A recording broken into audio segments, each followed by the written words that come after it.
Selamat bertemu kembali dengan Ramadan kita kali ini. Alhamdulillah, meskipun masih dalam kondisi pandemi, kita bisa dipertemukan oleh Allah dengan bulan yang mulia ini. Alhamdulillah. Yang kedua adalah seberat apapun tantangan, seberat apapun keadaan yang menghalangi kita, membatasi kita selama pandemi, alhamdulillah kita masih bisa ketemu di bulan Ramadan, ketemu di bulan yang dimuliakan oleh Allah ini.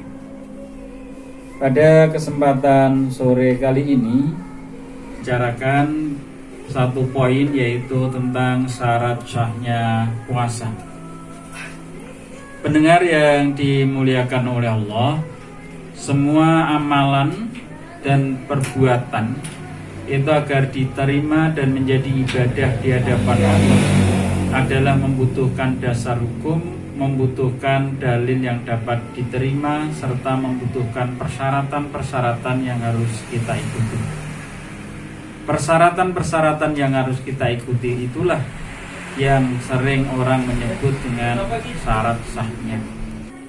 Syarat sahnya puasa yaitu syarat yang dimaksud adalah syarat yang harus dipenuhi agar puasa yang kita lakukan itu menjadi sah hukumnya di hadapan Allah Subhanahu wa taala.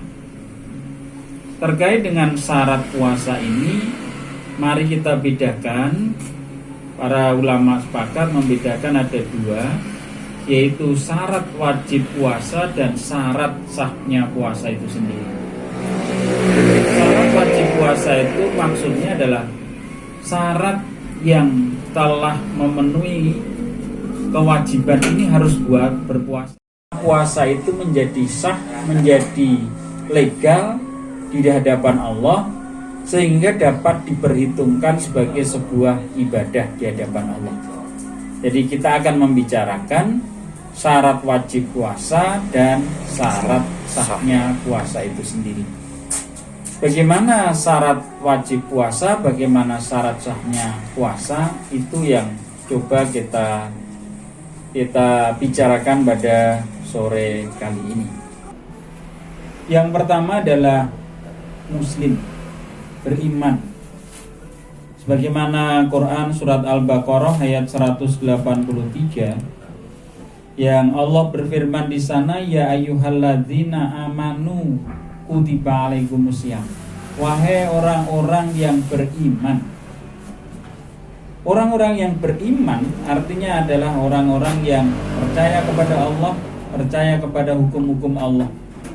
Orang yang beriman adalah orang-orang yang muslim dalam hal ini.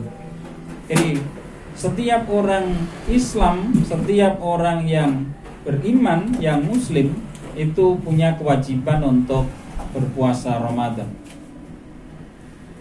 Tetapi tidak semua orang yang mengakui kepada Allah yang muslim itu kemudian harus berpuasa. Maka ada syarat yang kedua, yaitu dia sudah akil balik. Jadi selain beriman, dia sudah harus akil balik. Rasulullah SAW bersabda, ada 3 golongan yang tidak terkena hukum syariat Islam, yang tidak terkena hukum agama, yaitu ada 3. Yang pertama adalah orang-orang yang tidur sampai ia terbangun. Kedua, orang yang gila sampai ia sembuh kembali. Kemudian yang ketiga adalah anak-anak sampai ia akil balik. Jadi golongan ini tidak kena hukum agama. Orang yang tertidur, orang yang gila, anak-anak. Sampai anak-anak itu mencapai umur akil balik, baru terkena aturan agama, baru terkena hukum agama.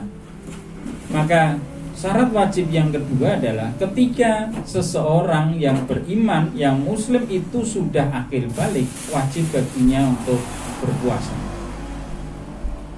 Syarat yang ketiga, syarat wajib yang ketiga adalah sehat. Jadi selain beriman, dia sudah akil balik, syarat yang ketiga yang menyertai adalah dia harus dalam kondisi sehat.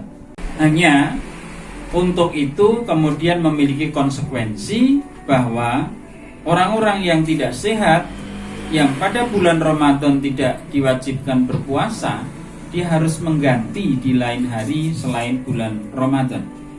Hal ini sejalan dengan perintah Allah di dalam Quran surat Al-Baqarah ayat 184,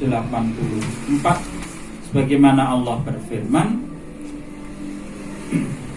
ayyama ma'dudat faman kana minkum maridun aw ala safarin fa'idatun mil ayyamin ukhra wa 'alal ladzina yuti'unahu fidyatun ta'amu miskin faman tatawwa khairam fa huwa khairul lahu wa man tasumu khairul lakum in kuntum ta'lamun. Yaitu dalam beberapa hari tertentu, maka barang siapa di antara kamu ada yang sakit atau dalam perjalanan lalu ia berbuka, maka wajiblah baginya berpuasa sebanyak hari yang ditinggalkan itu di hari-hari yang lain. Dan wajib bagi orang-orang yang berat menjalankannya, jika mereka tidak berpuasa, harus membayar fidyah, yaitu memberi makan seorang yang miskin.